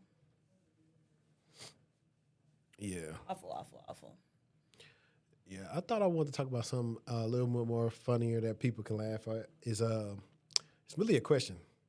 Did you know that people try to use LinkedIn as a dating site? Yes. And yes. And the context behind this was that I was telling you earlier I was going to send my friends LinkedIn to my little brother, and I happened to take her LinkedIn and send it to her. I was like, you got to update this because it's from when her picture's from when she graduated grad school, which was last decade. And she's like, I'm never on there or whatever. And so a couple of days passed, and then she sent me this TikTok. She's like, I'm sending this to you because this reminded me of what you was talking about just now. She said, I thought you would find it funny. And so I'm going to play the TikTok, and then we're going to talk about this, and maybe people can leave their comments about if they experience this. And we don't ask women for their Instagram no more. If you see that woman, you think she look good, rather than saying, yo, what's your gram? It's, hey, what's your LinkedIn? Can Maybe you connect on please? LinkedIn, and then from there, instead of doing Instagram and FaceTime, it's, hey, what's your availability on Google Calendars? Let's meet on a Zoom. Let's meet on a Google Meets. Be different. None of that, what's your gram, what's your FaceTime? Nah, you elegant now, gang. Upgrade. Jesus loves you, I love you. You have a blessed rest of your day. I'm screaming. But I feel like that if you're not at a social event where it's appropriate to ask for something. I mean, I'm not saying there's a time and a place, but like you're not finna pull up on a girl in the club asking for her LinkedIn. I can see how this could be a good strategy if you ain't trying to talk to a bum and you trying to see, hey, what she do? So I can see like where the benefit of that, but however, you're taking it too far when you're trying to put people time on people's calendar and use it as Tinder.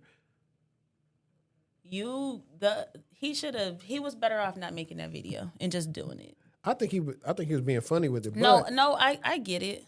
He ha ha. But when I type in, so she was like, wait, people be doing LinkedIn like that? I was like, yes. And I had sent her some posts where I was like, women real deal come on here and say, hey, this is not a dating site. So yeah, this woman said LinkedIn isn't a dating app, and I promise I didn't download it for small talk. That's one. But this other one says, let me be clear. PSA, LinkedIn is not a dating site. Last night, a guy reached out to me here on LinkedIn just to talk. I responded politely, reminding him that LinkedIn is a professional networking platform, not a dating app. Despite that, he told me I had a cool vibe and asked for my phone number this morning. He messaged again asking if I was single, married, or involved. That's outrageous. Let me be clear. This is not okay. LinkedIn is for connecting with professionals, learning, collaborating, and growing careers, not for personal or romantic advances.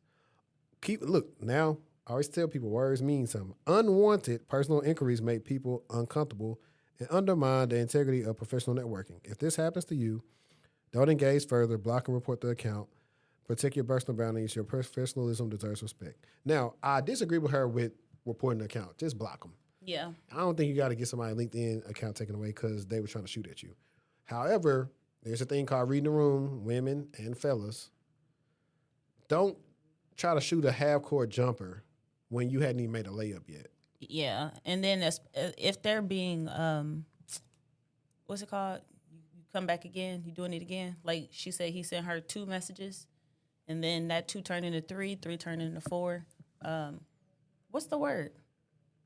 You're being consistent with it. Mm-hmm. Yeah, that's. It does make you uncomfortable as a woman because you can't cut into them like you could if it was offline, right? Like if you didn't know my professional history. Right. Now, while I'll flip that, I do tell people when I'm reviewing their LinkedIn, I tell them your LinkedIn should be your professional Tinder. What does that mean? You want recruiters to swipe right on your profile You do. and email you. That's what you want. If you are not getting emailed about jobs before like you have to go apply to it, your LinkedIn trash. If you're on Tinder and ain't nobody swiping right, your Tinder is trash. It's the same thing. And I only say that because the same principles, because this woman, she says, does anyone feel like being an unemployed person on LinkedIn is a bit too similar to being on a dating app? And she was like, create your profile. It's funny. Create your profile and be sure to highlight your best selling points. Look through hundreds of other profiles to see if they match what you're looking for and believe that you're going to be noticed for your talents and personality, not just your assets. Give your best 30-second pitch. Trust you're not being catfished by fake accounts. Share your contact info, schedule some one-on-ones, chat with some potential suitors, wishing on everything holy that you don't say something stupid or awkward and ruin your chances. Patiently wait for the next message in hopes of being asked out again or quietly navigate a rejection and determine which new app to try next time. 5, you advance to the commitment phase. So after 4 to 6 dates, hope that you're the one. Now, don't get me wrong. In every other aspect of my life, I would never wait on someone else to determine my future. But in today's dating pool, it can feel like we don't have any other option but to remain on standby. Job searching is tedious and tiring work, but my goal today is to remind you that you are the perfect match for that admirer and to be patient with the process. So I thought that was pretty funny. But that's literally how you have to approach it, to be honest. That's why I tell people have a decent... No, it actually needs to be more than decent. You can't have a decent profile because there are millions of decent profiles out there. Well, when I say decent, I mean like their picture needs to at least be decent. Okay. I'm not saying they got to have a professional headshot. Well, no, I'm just... This wall back here wide enough for I'm just iPhone saying, can like, take a picture. even in terms of the content on your page, if you can tell that you did that real quick and you didn't really sit down and you weren't intentional, and because it's your brand, how do you want to be known, right? Yeah, and that's the thing too. That's why a lot of people reach out to like, hey man, how did you get all these followers? I need help being get brands and in branding myself like that as well. So like, how do I do it? And I got something coming for that specifically for the coaching peeps. I got something for them.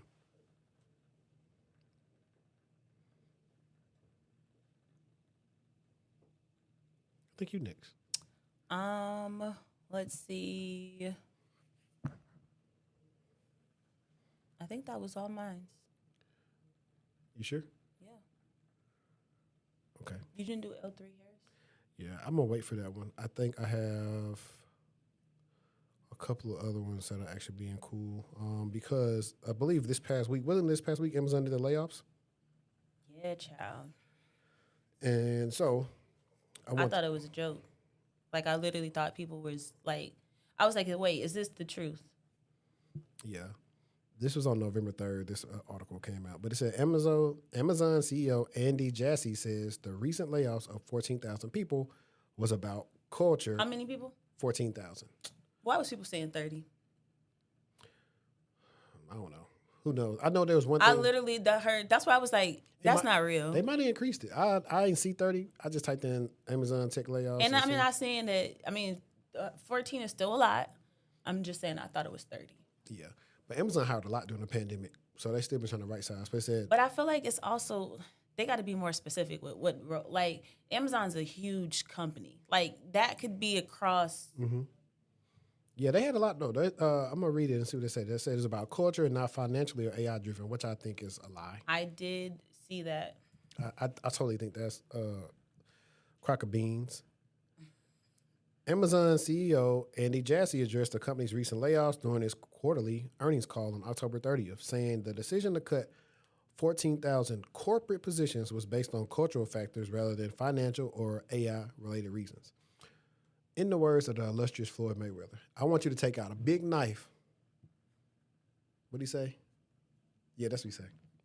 I want you to take a big knife and cut out the BS. Because we know for a fact that is not true. Everybody's following the wave of investing in AI. The announcement that we made a few days ago was not really financially driven, and it's not even really AI driven. Not right now, at least, he said during the call. It's culture. The Amazon layoffs, which largely affected middle management, followed a June 2025 memo, according to a previous Fortune report. In it, Jazzy said that advancements in AI have increased efficiency across the company. In a separate internal communication, Beth Galati, Amazon Senior Vice President of People Experience and Technology, describes the restructuring as an effort to adjust to the transformative technology of AI. Amazon's workforce has grown significantly in recent years. The company currently employs about 1.55 million people worldwide, including roughly 350,000 in corporate roles. That's a lot of people. Reuters reports, in comparison, filings with the Securities and Exchange Commission show that Amazon had 798,000 employees at the end of 2019 per Fortune. So that's what I was talking about. Pandemic, they hired a lot of people. If you grow as fast as we did for several years, the size of businesses, the number of people, the number of locations, the type of businesses you're in, you end up with a lot more people than what you had before. And you end up with a lot more layers. He added, sometimes without realizing it, you can weaken the ownership of the people that you have who are doing the actual work and who own most of the two-way door decisions, the ones that should be made quickly and right at the front of the line. Now, I agree because we do know the Amazons, the Netflix, the Metas, all of them, they hired people from their competitors just so they couldn't hire them. So I do know that's true. And they were on TikTok saying, hey, we don't do that. That's so greedy. As AfroTech previously reported, Amazon reduced about 14,000 corporate roles on October 28th as part of a broader workforce adjustment. That move follows similar reductions made across multiple departments beginning in 2023, as the company restructured teams and reevaluated staffing needs in its retail, human resources, and cloud computing decisions. Amazon is among several large companies, including Salesforce, Target, and Paramount, that have announced recent workforce reductions, while some organizations have cited automation and shifting business needs. Data shows that AI-related cuts remain limited. Federal Reserve Chair Jerome Powell noted per Fortune that central bank is observing how AI adoption may affect hiring and job stability. A recent Goldman Sachs study found that only 11% of surveyed companies had reduced staff due to AI, while about one-third of firms in the technology, media, and telecommunication industries reported headcount reductions linked to it. During the earnings call, according to Fortune, Jassy said the company intends to remain efficient and adaptable in changing business environments. Now, I don't think it's totally about AI. I think they did overhire a lot. There probably were people that weren't doing work, but we also know, and like I said, internally you would know, hey, did some of these people say they didn't want to come into office? Were they forced to have bad reports of saying they weren't actually doing well, even though they probably were? So it may be a lot of that as well that's going on with some of these people that, of course, they aren't speaking on. Yeah. But it sucks. I did hear they was going to get decent severances. But honestly, if I was the president, I would push for corporate jobs for our salaries to be guaranteed like the NBA. No matter what happens, if y'all fire me, I get all my money. For the year? Yeah, unless it's a clause that I did something that, Violates I can't get out myself. or Yeah, something. but everything else, if I get laid off, I should get my whole contract paid out and my bonus paid at 150%. Ooh, 150 is cute. Yeah, that's when your company doing good. And we say, yeah, you Okay. you got that, and we did this. Here you go. So, I don't know. That's what I would say on that. But that reminded me, for people that know the Job Father, he had a video on TikTok where he was talking about if you just got laid off. And I actually want to see what he said. Why do I keep confusing? That's not Gabe. No. Okay. Gabe, if you're watching Jermaine this, I'm is sorry. from Toronto. Ah, okay. So when I put him on, you're going to hear his Toronto dialect. He has a big following on LinkedIn and X. I know. Yo, this is gonna be very controversial. I know that some of y'all love your CEOs and your company, so you get sensitive, but I'm gonna say some shit right now. If you have been laid off, if you are ever let go, right? The first thing that you need to do is to shut the fuck up and call an employment lawyer. There are so many different variables that go off in a layoff and what you are actually entitled to.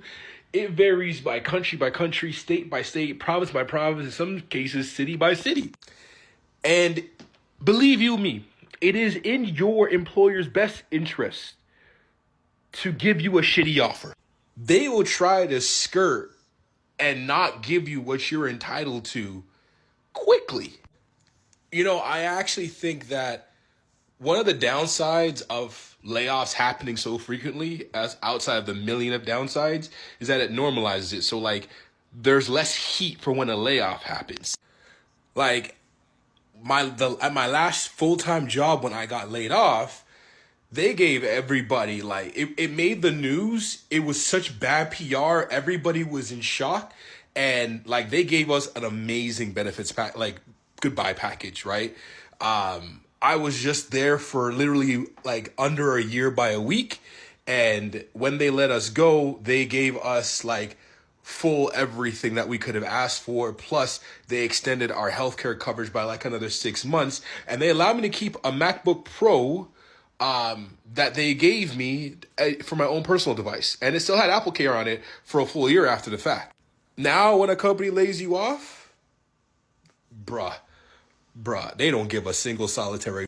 So that's why you need to be calling employment lawyers. A lot of people think employment lawyers, you have to pay up front, but a lot of them take commission, right? They don't get paid unless you get paid and you get a proper piece of your severance. And they always, a lot of the good ones, always want to make sure that they aren't wasting their time when they're taking a case. So they will hear you out. And a lot of them will tell you like, yo, this is what your chances are. This is what you're entitled to. And they'll let you know whether or not like you're being shafted. And you know what's the messed up thing? It's the big companies that will actually try to shaft you the most compared to the little ones. Especially if they think they can get away with it. Because, like, let's be real. Not everyone contacts an employment lawyer. Not everybody wants to go to the litigation process, right? So, like, if they can give you 5-10% less than what you're entitled to, you know what I'm saying? They're going to do it. And that's why there's always pressure for you to sign the severance offer, which is why as soon as you hear it, if you see a weird-ass email or a weird-ass calendar invite on your schedule, the first thing you need to do is call an employment lawyer in your city. Call him. I'm just saying, you want a CYA, cover your ass, because the company certainly did. So, like, there's nothing wrong for you to lawyer up, right? If they doing what they supposed to do, they got nothing to fear, right? Call the lawyer. Yo, this is gonna be my only thing with that is that they be giving you a tight time frame to accept that severance. Yeah. So it could potentially not be enough time for you to, you know. It could be, but if you get in contact with a lawyer fast enough, you're going to apply pressure on them. Most companies don't want to go to trial with it. So they will handle it out of court and they'll settle for something. Because they know. Like, in this economy, like, if you're giving anybody less than 3 months severance, like, you full of it. It's a lot of people reality these days. Because it takes a minute. Even with an incredible network. A minute? It'd be taking people longer. I get even what you're saying. Even with an incredible network, it take you a long time. That part right there. Unless you get with me now. Now, I had a client, he got laid off in June. And when is it now? We in October, he started his GRC job. Clock that. Double the salary. Oh, he won. Yes, because he was with the best. But that's neither here nor there. And I think that I had one more funny one. Not funny, but in a sense where, you know, people always think we talk so much about WGU, which I actually have a WGU video saved that we're going to do another day. But let's talk about Full Sail University. Now, I don't know too much about Full Sail, but this TikToker does. So apparently Full Sail University wasn't just selling degrees, they were also selling lies. And somebody on the inside finally snitched. See, when we think for-profit education or college, we already know what the vibes are going to be. Big promises, big tuition, and graduates walking away with a piece of paper and a whole bunch of debt that's following them like a unpaid Uber ride. But this whistleblower said Full Sail was out here doing what? Inflating jobs numbers, just straight lying about how many people actually can get jobs after attending Full Sail University. They over there selling dreams like it was Gucci when it was really Shein. Do you know what that means? The government was cutting checks, students were signing loans, and Full Sail was cashing in. And Full Sail ain't cheap. It was costing anywhere from between $30,000 to almost $100,000 just to get a bachelor's degree. And see, Full Sail was saying that they had 70% of their graduates were able to get jobs. And do you know why? Well, they did that because when you hit that 70% threshold, it allowed them to get mucho government funding to the tune of over $377 million a year. Yup. They lied to get your tax dollars, and they lied to get you on the hook for student loans to go to school, knowing that you would never be able to get a job after that. See, y'all gotta understand, when billionaires and corporations do this kind of thing, it's just called business. But when you do it, it's always gonna be called fraud. Oh, but that whistleblower report? This was the rare time when somebody on the inside of it actually said, nah, you're not gonna keep playing with people's futures like this. And remember, what I'm telling y'all is not a dramatization. This ain't no parody either. It's a true story, unfortunately. That's crazy. That's insane.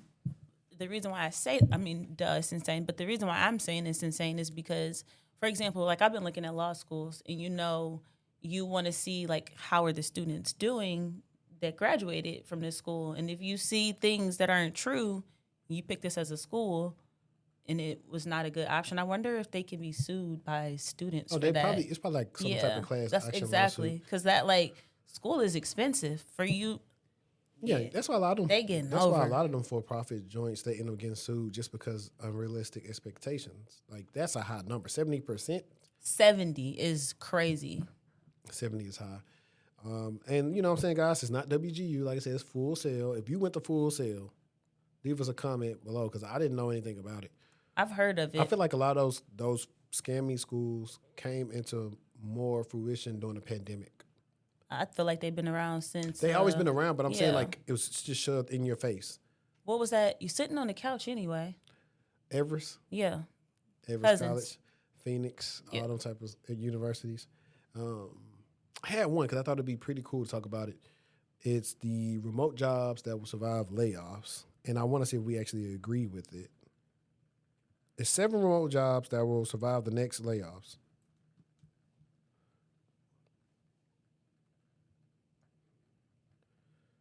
All right. So it says nearly 70% of remote employees work in tech, according to Statista. But as a recent layoff show, even well, corporate and remote jobs are no longer guaranteed. Amazon is cutting about 14,000 corporate roles, marking one of the largest workforce reductions of 2025. And it says Big M has also eliminated more than 15,000 positions since May.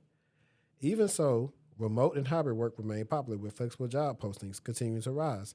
Yet fully remote workers face a 35% higher layoff risk than their hybrid or on-site peers, based on an analysis of 2 million white-collar workers by employment data providers. Now, so here are the jobs. The first one is cybersecurity analyst. And it says, when budget tightens, companies don't cut security, they strengthen it, which I agree. I do agree with that. I agree with that role. I agree but kind of disagree because I've seen security people recently just get laid off. So I think it depends more so on the industry than necessarily like most companies. If you don't have like that big of a team. I'm not mad at them saying that about that title. Oh, I'm not. Yeah. Now, other security roles, I can't speak to them, but an analyst is to me, they don't have enough, the companies. Some people do. That's what I'm saying. Some people not doing the work. So that's what I'm saying. When you're in a really big company, you got a really big team, Yeah. and you're in one of those type of industries where layoffs occur, it's one of them things to look at. When budgets tighten, companies don't cut security, they strengthen it. As businesses shift more operations online during economic downturns, cyber threats multiply. Ransomware attacks, phishing schemes, and data breaches increase when companies are most vulnerable, making cybersecurity analysts essential regardless of economic conditions. And let's see.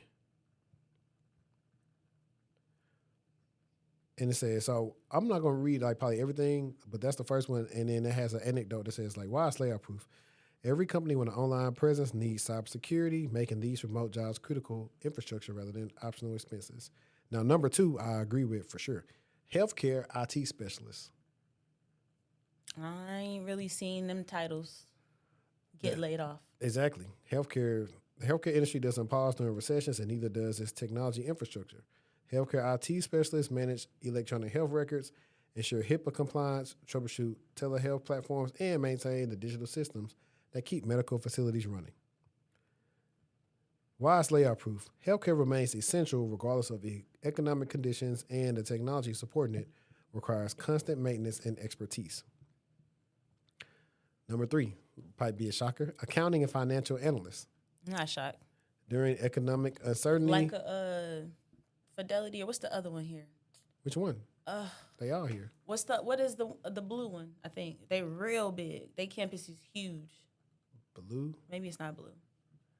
I mean, you talking about like the big 4? Yeah. KPMG? Nope. EY, PwC. They like far out. Dang, I cannot think of it. But I'm saying that to say they're a huge company, and I've not heard them mention layoffs. Even Fidelity. Yeah. They are, the Fidelity, a pretty good company. I can agree with that one. They say, why is layoff proof? Financial oversight intensifies during downturns, making these remote jobs more valuable when budgets shrink. If anything, they probably getting a bonus. Yeah. Technical writer and documentation specialist, which I don't know. I see. Yeah. As companies streamline operations and reduce headcount, clear documentation becomes critical for maintaining productivity with leaner teams. Technical writers create the manuals, user guides, API documentation, and knowledge bases that allow companies to function efficiently. Man, a lot of companies, you do that stuff yourself when you're working on something new.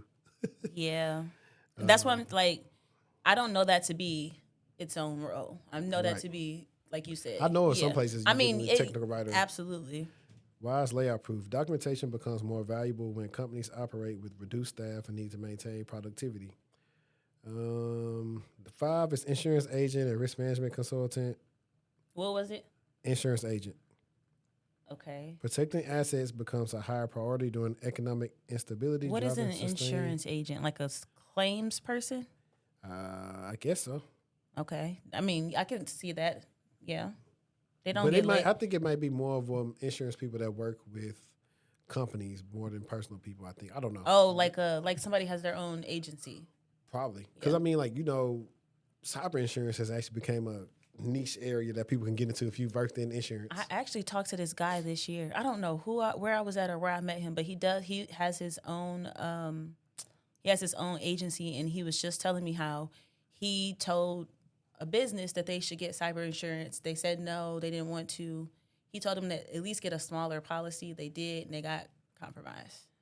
And they had to call him.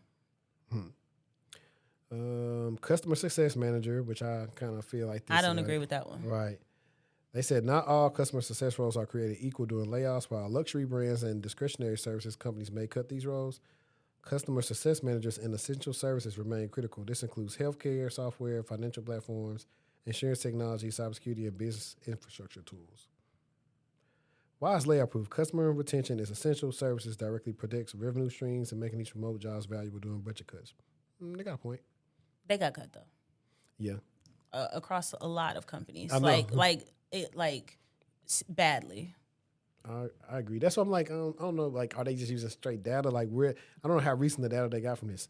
Software developer, AI, Agree cybersecurity, with and that. core infrastructure. While many tech jobs face layoff risks, software developers in specific high priority areas remain in demand.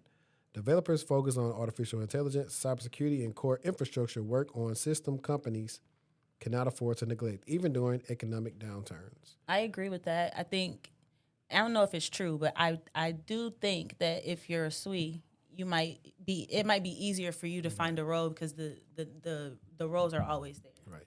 Why is layoff proof? Companies may cut experimental projects, but they tend to retain developers, maintaining critical systems and building tools that improve efficiency. So it was just talking about like making your job remote layoff proof. And I'm like, to be honest, unless you're in certain industries, nothing is just layoff proof. Like, Nah, facts. always have a backup plan. Always stay interviewing. Make sure your LinkedIn profile look good so the recruiters hit you up. Just you just never know because you can been somewhere 15 years and this is the day. Hey man, gotta let you go. Yeah. The only thing I think you can do to be layoff proof is to better manage your money and also think about what else you can be doing to bring in some more income. Or work C2C. So holla at Justice. Period. I think the last one I want to talk about before we cover voicemail briefly is the L3 Harris. I thought that was pretty interesting. It says how an ex-L3 Harris trenchant boss stole and sold cyber exploits to Russia. Peter Williams, the former general manager of Trenchant, a division of defense contractor L3 Harris that developed surveillance and hacking tools for Western governments, pleaded guilty last week to stealing some of those tools and selling them to a Russian broker. A court document filed in the case, as well as exclusive reporting by TechCrunch and interviews with Williams, former colleagues explained how Williams was able to steal the highly valuable and sensitive exploits from Trenchant.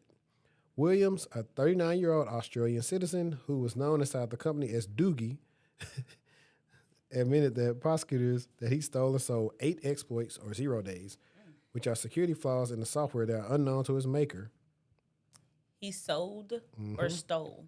It said he sold and stole. Oh, wow. Where are we at? Yeah. He stole and sold 8 exploits or 0 days, which are security flaws in software that are unknown to its maker and are extremely valuable to hack into a target's devices. That's not good. Williams said some of those exploits, which he stole from his own company Trenchant, were worth $35 million, but he only received $1.3 million in cryptocurrency from the Russian broker. Williams sold the 8 exploits over the course of several years between 2022 and 2025. Thanks to his position and tenure at Trenchant, according to the course document, Williams maintained a super user. I'm finna hang up. Maintained super user access to the company's internal access control, multi-factor authenticated secure network, where his hacking tools were stored, and which only employees with the need-to-know access had access to. As a super user, Williams could view all the activity logs and data associated with Trenchant's secure network, including exploits. The court document notes Williams' company network access gave him full access to Trenchant's proprietary information trade secrets. Now, we are where we're at, where we're supposed to be with insider threat. For stuff like this, that's that high level, when you talk about like the classification of data, I would consider that to be confidential. An alert is supposed to trigger, like on the blue team side, hey, so-and-so just access this or whatever. They're supposed to be notating why they are looking into this. You can't just access stuff like that and look at it all the time. There would have been a trend. I was just about to say, what do you call it? It's a threshold. It's a threshold that you can set to say, okay, if we see 3 or just throwing a number out there, you just said something. Can you go back like 2 lines that I super user access? There we go. I was going to explain what a super user is. Very simply, it's the global, think about it as a global admin's mom, right? They have more access than the global admin does, and that's not a good thing. It's already not a good thing to have too many GAs, and now we're talking about a super user. Yeah, it's why you are, when you are that's why they should have PIM in place. PIM in place. Well, PIM is going to be one part of that. It will help, though. It could be one part of it. Because it would be an audit trail, and it would be reports going out. The audit trail is already there. The thing is detections. No, that's what I'm saying. It would be ideally, they would have some reports to see, okay, why you do all of that last week? Or Yeah. But a lot of these companies, they're so secure that's why when I say like when people work in government type of roles, sometimes it's so easy, it's so secure. The stuff that they don't think about don't happen. But as my guy Antoine Matthews would say, don't think about a use case, think about the abuse case. This is something that should have been covered in threat modeling. This is where all the different roles come into play. Yep. IAM, threat modeling, blue team, IRM. All these different factions come together right here and prevent this type of stuff. What did we just talk about earlier with Pennsylvania and it being what account was it? Some high execs. Yeah, they didn't have MFA. But those exemptions is what I'm saying. A lot of the time, the people who have those high levels of access, they always have some sort of exemption in place that, it's for testing, or, I just need to, and you have to. Yeah. Not only that, like you say, is you have to do audits. Hey, do you still need access to this? Why? How often do you use it? What do you use it for? But that's why people get mad. He had no business being a super user. Point blank, period. Permanently, it's crazy. Because something like that, he should have been talked about as a high level. Permanently, it's crazy. But yeah, definitely, there should have been a trail. That's another who polices the police. Yeah. So he probably was doing it, and then he probably was doing it at a time of night where, like, it's whoever's on the shift, they're not seeing it. That insider risk and those policies not in place. Because why is you on here outside of work hours if that is abnormal behavior? Yep. So let's get back to this real quick. Abusing this wide-ranging access, William used a portable. I'm finna just throw this iPad. Abusing this wide-ranging access, because this can't be a defense contractor. I already got attitude. This can't be a defense contractor allowing people to connect external hard drives and flash drives to their systems. Williams used a portable external hard drive to transfer the exploits out of the secure networks. Please. I know you lying. Please. He did it. That's because he was a super user. He did it from Trench's offices in he did it Sydney, from Australia. in office? Yeah, and Washington, D.C., and then onto a personal device at that point. Williams sent the stolen tools via encrypted channels to Russian broker protocol. DLP, data loss prevention, No, right here. No, all of that is bad. And he was in office. Bye. They don't have no DOP at the network level. I ain't gonna lie though. If I get hit up for that insider role, I'm gonna talk about this right here. I'm gonna bring up this exact use case. Because As a former Trenchant employee with knowledge of the company's internal IT systems, told TechCrunch that Williams was in the very high echelon of trust within the company as part of the senior leadership team, which you was talking about earlier. Williams had worked at the company for years, including prior to L3 Harris acquisition of Azimuth and Lynchpin Labs, two sister startups that merged into Trenchant. He was, in my opinion, perceived to be beyond reproach, said the former employee, who asked to remain anonymous as they were not authorized to speak about their work at Trenchant. No one had any supervision over him at all. He was kind of allowed to do things the way he wanted to.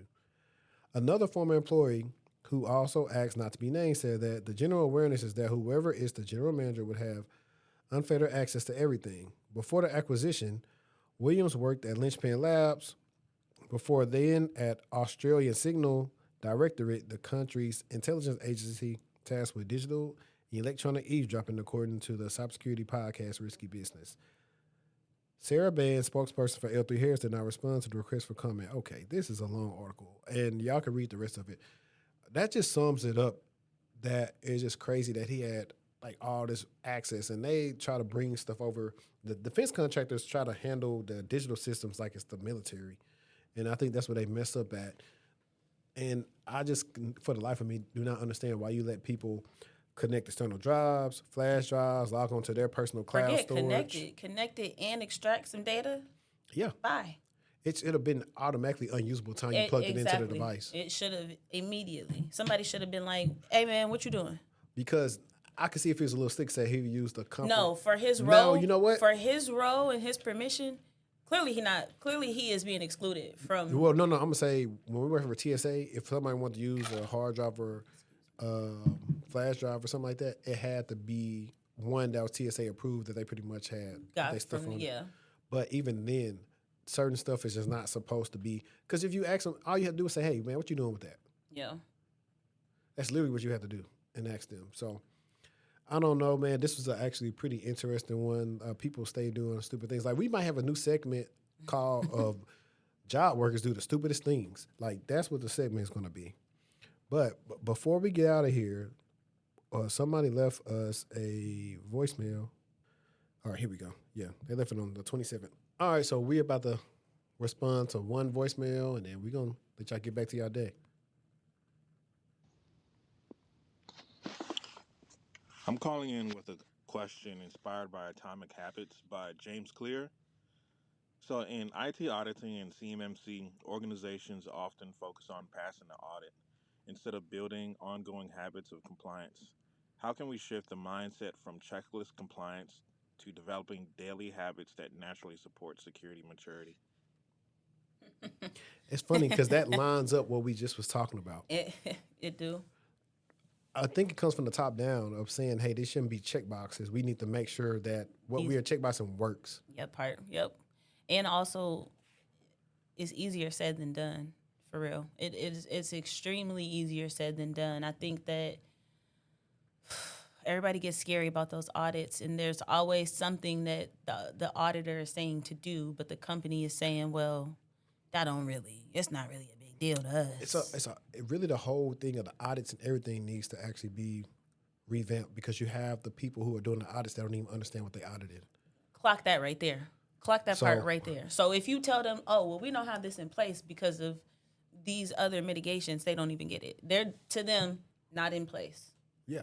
Fail. Exactly. So that's why, and that goes back to even what AJ was talking about, like, hey, like SOC 2 is outdated. It was last updated in, 2018 or something. Ooh.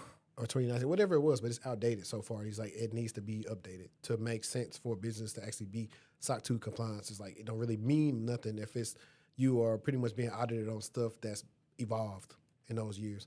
But I think that's how we got to get mature. The audits have to go one through the checkbox and then have to say, hey, did I see this actually being used correctly? Mm-hmm. And then you can tie the audits, and this is when you use the metrics and everything else from like your security team and see all these things that these controls are put in place. What if they thwarted? And then that's how you can build the bridge and say, okay, they got these controls, and based on their security incidents, all their controls are working as intended.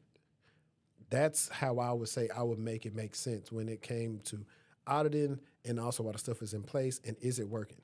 Yeah. So you could have a breach, but if one of your things was my fun thing is talking about conditional access.